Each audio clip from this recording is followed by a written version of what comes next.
Hello everyone, welcome to my YouTube channel Smart Preparation to Success. In Today we are going to discuss the subject Indian Polity, Chapter 3, Salient Features of Indian Constitution. So in the last class we have discussed about making of the Constitution. In today's class we are going to discuss about the features of Indian Constitution. Like the Indian Constitution adopted on January 26, 1950. It is one of the lengthiest and most comprehensive constitution in the world. So we are saying that our constitution is lengthiest. But before making the present constitution, who are the framers? They examined constitutions of various countries of the world and also the working of the Government of Indian Act 1935. So they brought some provisions from different part of the world and made our constitution. So the constitution so adopted has the following features. These are the salient features of Indian constitution. Now let us discuss each and every one in detail. The first one is lengthiest written constitution. Originally in 1949, the constitution contained preamble, 395 articles. Those articles are divided into 22 parts and 8 schedules. So, already I have said you that our constitution is an elephantine size. Why we are saying that elephantine size? Because of vastness of the country and its diversity, geographical conditions. So, main thing is single constitution for both center and the states. But presently, the constitution consists of preamble, 448 articles. Those articles are divided into 12 schedules and 25 parts. So because of this, we are saying our constitution is lengthiest written constitution. Now we will discuss the second feature drawn from various sources. Already said you that we have borrowed most of its provisions from different parts of the world and Government of Indian Act 1935. Now let's see what are they. From Britain, we have borrowed parliamentary government, rule of law, legislative procedures, single citizenship, cabinet system, writs, parliamentary privileges, bicameralism. Ireland, directive principles of state policy, method of election of the president, members' nomination to the Rajya Sabha by the president. United States of America, impeachment of the president, functions of president and vice president, removal of Supreme Court judges and High Court judges, fundamental rights, judicial review, independent of judiciary, the preamble of the Constitution. Canada, centrifugal form of federalism where the center is stronger than the states. Residuary powers vested with the center. Center appoints the governors of the states. Advisory jurisdiction of the Supreme Court. Next from Australia, concept of concurrent list. Article 108, joint sitting of the two houses. Freedom of trade and commerce. USSR. Fundamental duties, the ideals of justice expressed in the preamble. France, concept of republic, ideals of liberty, equality and fraternity contained in the preamble. Germany, fundamental rights are suspended during emergency. South Africa, election of members of the Rajya Sabha, amendment of the constitution. Japan, concept of procedure established by law. These are the provisions we are borrowed from different countries. Now another feature is federal system with unitary bias. So before that we have to know what is parliamentary system and what is federal system. Federal system of government divides the powers between central authority and regional or state government. Here in our country the powers are divided between center and the state.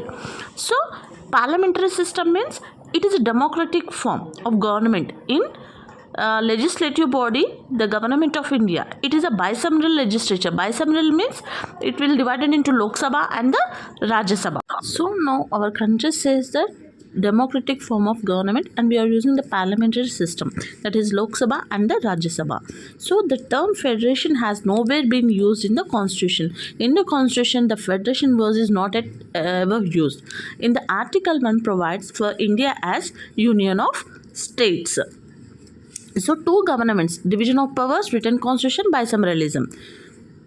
Supremacy of the constitution. Next is unitary, strong center, single constitution, single citizenship, integrated judiciary. Another feature is rigidity and flexibility. So rigid constitution is one that requires special procedure for its amendment, and flexible constitution on the other hand is one that can be amended in the same manner as the ordinary laws.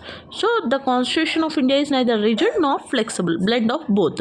Next is parliamentary form of government. So the Indian Constitution is preferred the British parliamentary system of government over the American presidential system of government, where the executive remains responsible to the parliament. Parliament is divided into legislative and the executive. Legislature is again divided into Lok Sabha and the Rajya Sabha. So the constitution established the parliamentary system of the center and also in the state.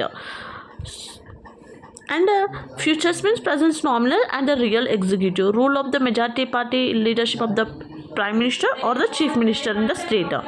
Membership of the ministers in the legislature. Dissolution of the house of Lok Sabha. Next feature is synthesis of parliamentary sovereignty and judicial supremacy.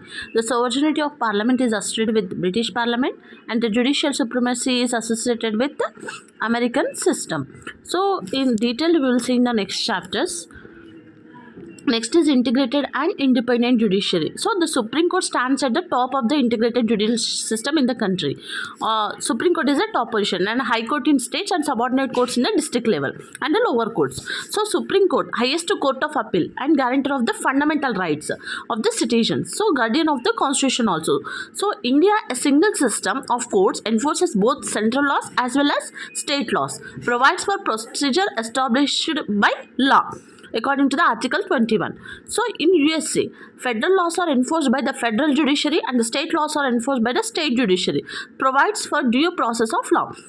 Next feature is fundamental rights. So it promoting the ideals of political democracy. There are 25 parts in the constitution, right? So part 3 discuss about fundamental rights. There are 6 fundamental rights: right to equality, right to freedom, right against exploitation, right to freedom of religion, cultural and educational rights, right to constitutional remedies. So we will will discuss in the next coming chapters. Next feature is fundamental duties. It is added to the constitution by 42nd Amendment Act only after the recommendations of the Swarna Singh Committee. So Swarna Singh Committee recommended, then they added the fundamental duties according to 42nd Amendment Act, part 4 of the constitution. So article 51A, it is non-justiciable in nature. Next one is secular state. The term secular was added to the preamble. Preamble is a preface of the constitution. So by 42nd Constitutional Amendment Act 1976, any particular region has the official region of the Indian state. So Western concept of secularism. The Indian concept of secularism embodies the positive concept of secularism, giving equal respect to all religions or protecting all religions equally. So, articles promoting secularism, preamble, Article 14, 15, 16, 25 to 30 and 44. Next one is universal adult franchise. So, the voting, whenever we are going for the elections and we are voting, right, that voting age was reduced from to 18 years from 21 years in 1899 by 61 Constitutional Amendment Act 1988. Next is single citizenship. So India enjoy the same political and civil rights of citizenship all over the country. We are using single citizenship. Each person is not only a citizen of the USA but also citizen of the particular state to which he belongs. Next is emergency provisions.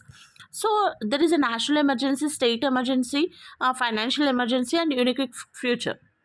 So there are different articles deal with the emergencies. Whenever the emergency occurs, there will be a financial emergency, state emergency and the national emergency. So briefly we will discuss in the upcoming chapters. Next is three-tier government.